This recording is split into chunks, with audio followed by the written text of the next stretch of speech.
Standing up in McKinney, this is According to Callus. And this is going to be one of my first listener-inspired shows.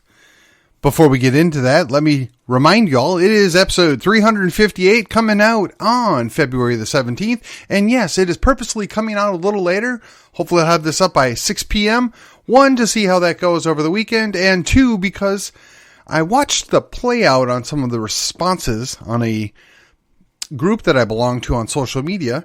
And two individuals, I'll just give first names, Dory and Trisha, seem to be excessively concerned about a lot of details that, in my opinion, quite frankly, don't even come into factor until you get a chance to achieve your primary goal, which is a vote.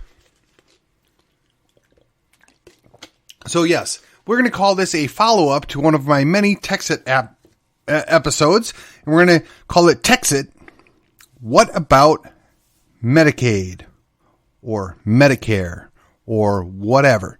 What about, right? So, first and foremost, I want to thank them because they are legitimate questions. I think it's more of a case of putting the cart before the horse, but philosophically, I can see the argument, and I'll actually concede that there are a couple of good points here. So, it was pointed out to me that there are over 4 million people on Medicare. Well, I'm not sure what percentage of that is in Texas, but I'm fairly certain that we have three options. So, let me just say this. I am a member of the Texas nationalist movement because I support the idea of people getting a vote. I support the idea that we can and should consider declaring independence.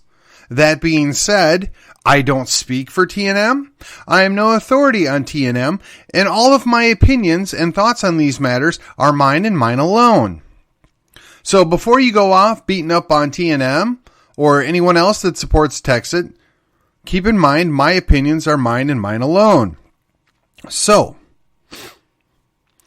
apparently it was lost on folks that when you create a new country, people will move.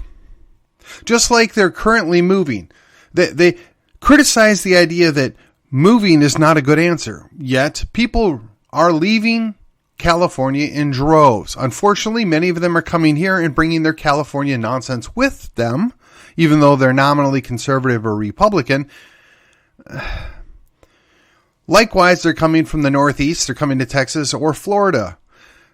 To say nothing of the matter that people routinely leave Central American countries and Northern South America countries to come to Texas or other parts of these United States because it's just so much better than the places they came from. So what I would suggest to you is, if Medicare is the be-all end-all to your existence in your life, or Medicaid is, then yes, you will probably want to consider going to Illinois, New York, New Jersey, Washington, Oregon, or California.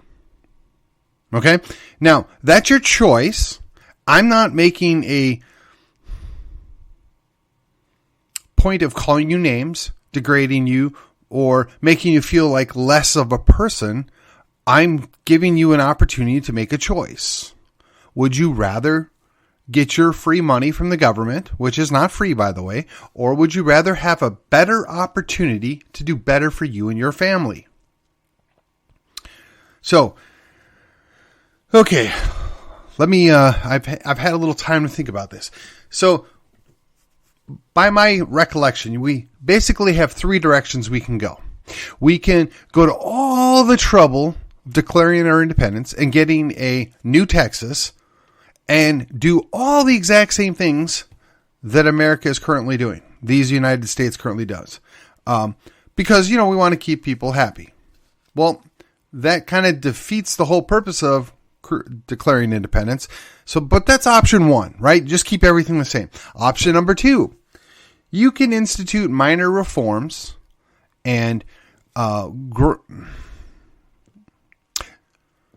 gradually reduce government intervention in dependence. Okay? which, depending on how it's implemented, may be the easiest way to accomplish transitioning people from one state to another. Okay? And by state, I mean their state of being, not the state they live in. And then option number 3 is throw it all out and start over from new. Or, if you want to get really froggy, go back to the Articles of Confederation or go back to the original state constitution. And what seems to be lost on all of these people that have all these concerns is that even if Texit is successful, Texit gets its Declaration of Independence, we will still have a state government that functions completely and would be in charge until such time that we ratify a new constitution and change up our government.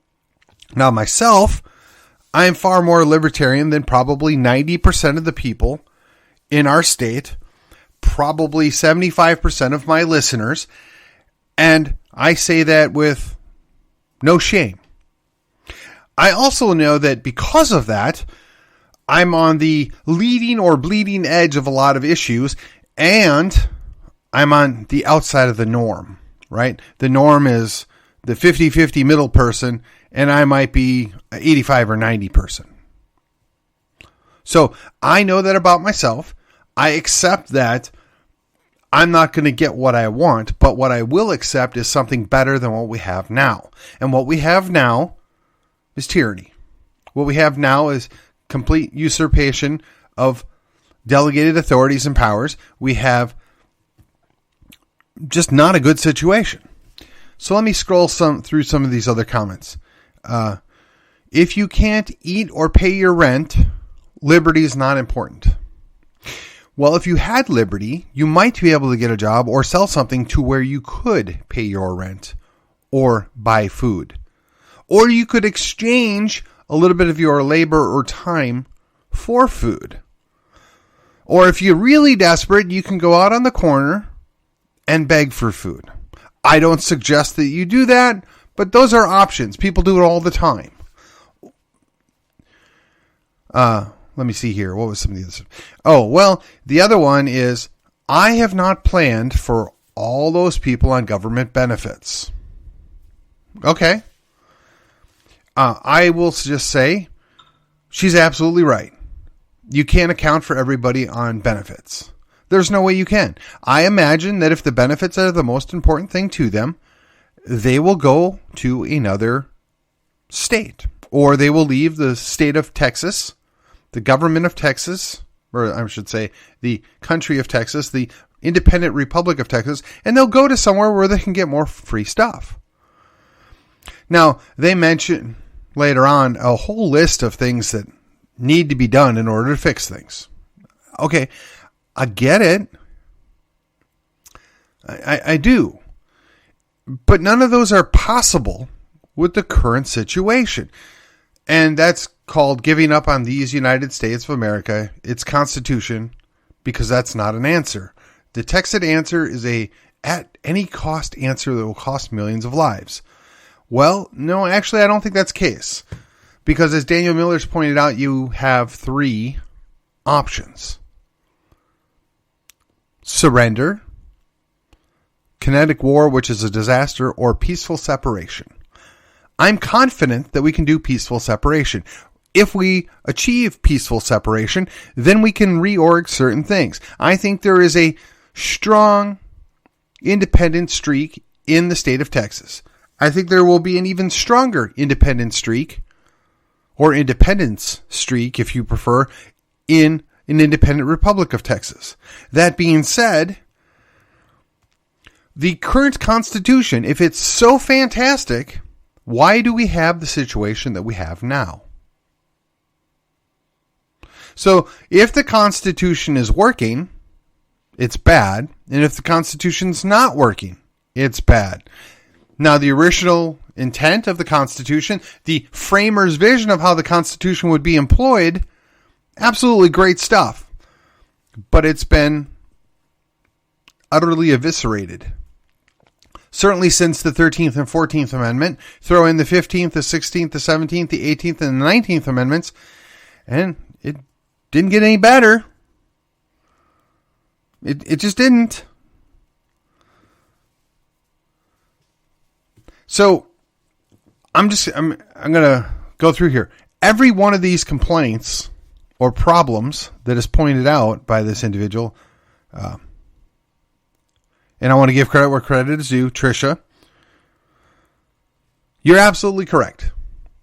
And if I were to create a authoritarian, libertarian government, yes, that is an oxymoron, I would be happy to accomplish all those things. Unfortunately, we live and we still desire a constitutional representative republic, which means that we have to protect people. We have to respect their rights. We have to, at the end of the day, not trample on people more than what they're already being trampled on. So, again, all this stuff can be dead on right, but it doesn't mean that it's attainable at this moment.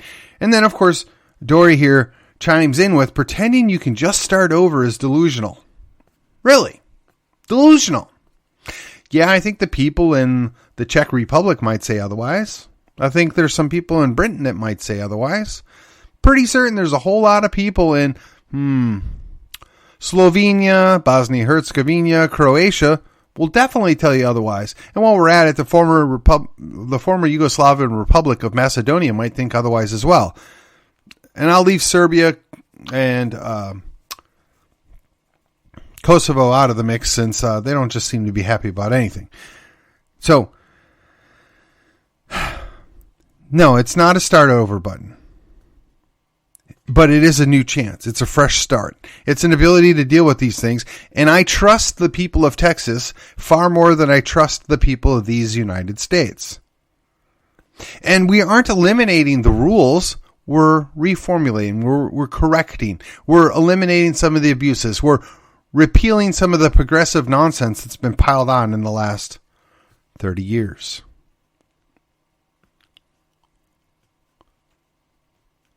So, while Texit, and I've been clear about this, is not a panacea, it is an option. It is a direction we can move in, and it can get us some things that we want. Now, she also points out that we need to take the money out of politics. Well, do you realize why there's money in politics? That's because the government has usurped power, has power that was never given in the first place, and it doles out stuff all the time through that power, which is why there's money in politics. So if we take the power out of politics, if we rein back their abuses, if we don't allow them to do certain things, we're going to take some of that money out of politics. And, she also points out that give us your vote. Oh, by the way, we don't like the way you live. We think you're stupid, lazy, and like to live on the dole. So you just have to leave when we good Texans leave the United States. Yeah, she's putting words in my mouth here. Didn't say that. What I said is, if you have different priorities, you might want to leave. I don't think that's a bad thing. I think it's the truth. If you don't like what we're doing, you can go somewhere else. People do it all the time. Even if we were to stay in these United States, it's fairly certain to me that the freedom to leave and go somewhere else has worked for decades. It was intended that way. But they're making it more and more difficult, and it's harder and harder to find better places to go. If you want to lead by example, you have to have the ability to set that example. But I guess it's best to have naysayers and people that are stressed out about details that at this point are largely irrelevant. And yes, I realize you can't fix everything overnight. And yes, I realize there's a whole lot more work to be done. But then my next question would be hey, you two, what are you doing to affect the change? Where are you involved? Where are you donating your time, your money, your efforts? I know what I'm doing. I know where I'm going. And I'm not critiquing you and saying that you're not doing what I'm doing, so therefore you're wrong. All I'm saying is perhaps you ought to consider what it is that you are doing and how does that affect the change that you want to see? How does that bring about an improvement rather than picking on somebody else that's doing something that has a similar goal, potentially?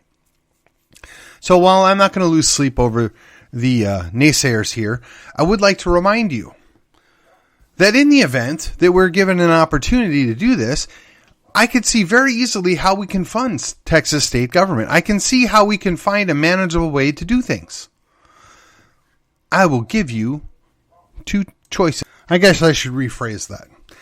I believe there are two simple ways to raise enough funds to pay for everything that we might want to do within the state of Texas.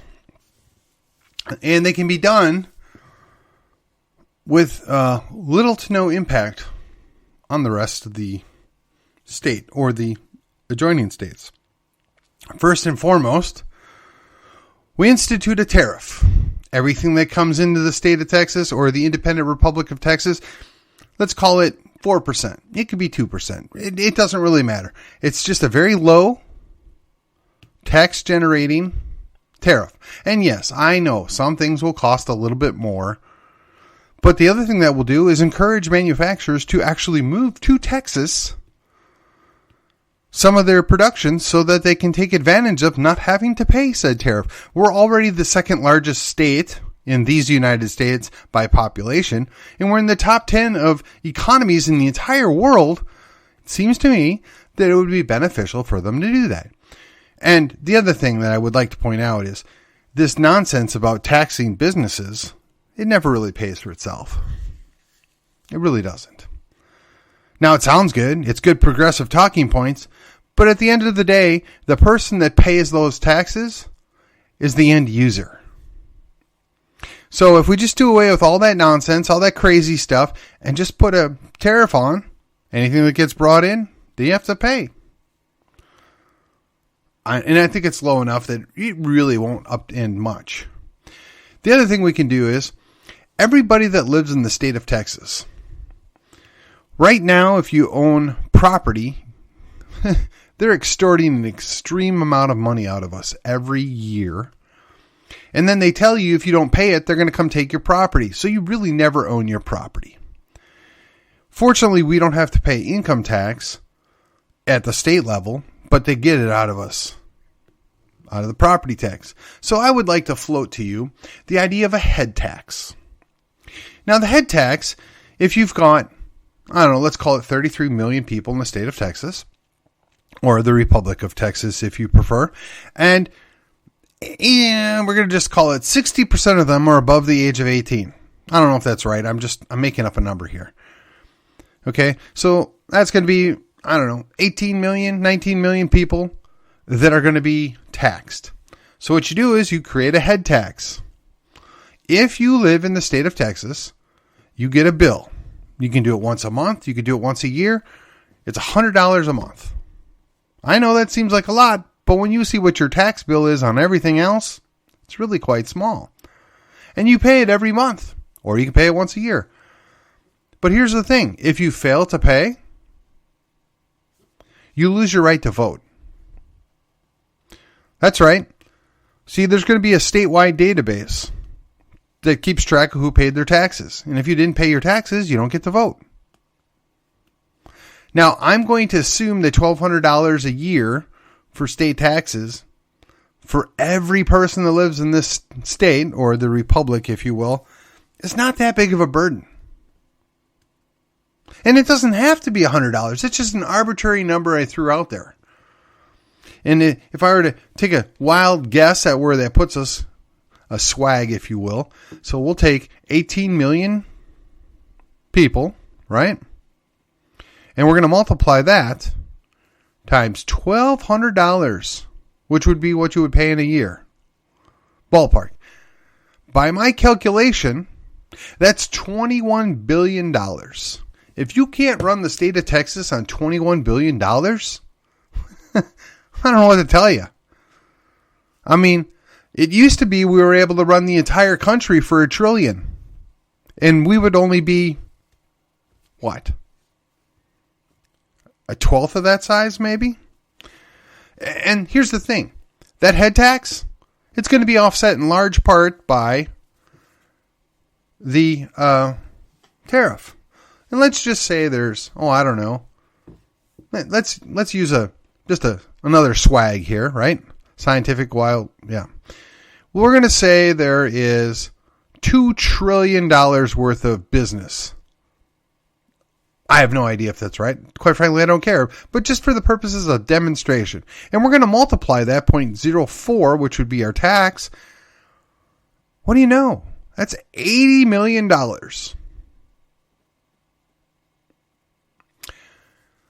And you're going to add that to the 2 point whatever billion. I think we can get more than enough money. And again, I think we do more than $2 trillion worth of business. But just, again, ballpark figures here, folks. There are ways to raise the money. So if you're dead set on giving people money because they're poor, giving people money because they're old, offering benefits for various things, there are ways to do that. So that funds the state, right? So say you live in Dallas. Simple. The city of Dallas says, we're going to assess you $500 a month to live in the city of Dallas. Now, I'm making that number up. I'm just, if you want to talk about lunacy, that's what I think of when Dallas comes around, lunacy. So $500 a month gets assessed to you for the privilege of living in the city of Dallas. Now, if you think that's too much, you can move. You can go out to Mesquite. You can come up into Collin County somewhere. You can go over to Tarrant County. You have that option. But you may decide, you know what? I think it's worth paying $500 a month to live in the city of Dallas rather than only paying $200 a month to live in the city of Richardson. Or, maybe you look at the numbers and, hey, what do you know? If I live out in Fannin County, it's only $20 a month to live in the county because I'm outside of city limits. Well, that's a lot of money I'd save. But then when you factor in your travel, your expense from going back and forth, the time and the money, it may end up being as much or more money. But see, people always get upset about telling people to move like it's an insult or like it's a terrible thing. But people make that decision all the time. People make vested interest in what's best for them and their family to live where they're at. So it's not an insult. It's not a bad thing. We just say we're going to do this in this geographic area. If you're with us, come and join us. This is what the value is we're going to offer you, and this is what the cost is. If you don't like it, we're not going to make you stay here. You can choose to pay the fee to live here, or you can choose to go somewhere else. And if you don't pay the fee, well, then you're arreared on your taxes, and guess what? You don't get to vote. And for those of you out there that are questioning, well, why is it that we're not punishing them by, fines and whatever else? If you don't have the money, how are you going to pay that anyway, right? I mean, because that's what it all is going to boil down to. Well, poor people can't pay their tax. Okay. So then they can't vote. We're not going to put them in jail because it only costs money to put people in jail. We're not going to punish them because why? If they don't have the money, they don't have the money. This is a very simple way to balance things out. And if people that don't pay their fair share can't participate in the political arena, how does that hurt anybody? Right? And I use that term on purpose, right? I don't think there actually is a fair share. Everybody should pay the same regardless. Just because somebody's more successful doesn't mean they should be punished for being successful. That's, again, not a good thing. I'm pretty sure the Bible speaks to that. I'm pretty sure that, the founding father spoke on that. Pretty sure that pretty much anybody that's not a progressive leftist understands that you don't punish people for being successful. You want to let people reap the rewards of their efforts. And yes, I know there are criminals. And when the criminals get caught, yes, those are the people you punish. Hey, look, I did this largely off the cuff. I thought about, a little bit while I was driving around today. I don't have all the answers. I don't think anybody has all the answers. But none of this matters if you can't even get a vote. None of this matters if we can't bring enough pressure to bear on our state legislature to at least acknowledge that we have popular sovereignty and people ought to be able to determine what they want. Once that's done, then we can argue about these things. Then we can figure out what works best. Because again, as much as I profess my love for the Constitution, right? As much as I gave an oath to protect and defend the Constitution, If the Constitution's been ignored by the entire government, or if it's failed to do its job, then clearly the Constitution's a moot point at this point. Well, I hope you found this at least interesting, thought-provoking, entertaining, informational, whatever your preferred adjective is. And if that's the case, I'd like you to do me a favor. I want you to go share this on social media, follow me on social media and at the podcast, like it, and then subscribe. And again, if I knocked your socks off, if you're just that happy with me, then go make a comment, or, I mean, even if you're not happy with me, you can make a comment. As you can see, I'll address it. And feel free to rate the show, right? With that, enjoy your weekend. This has been According to Callus, and I will see you on the other side.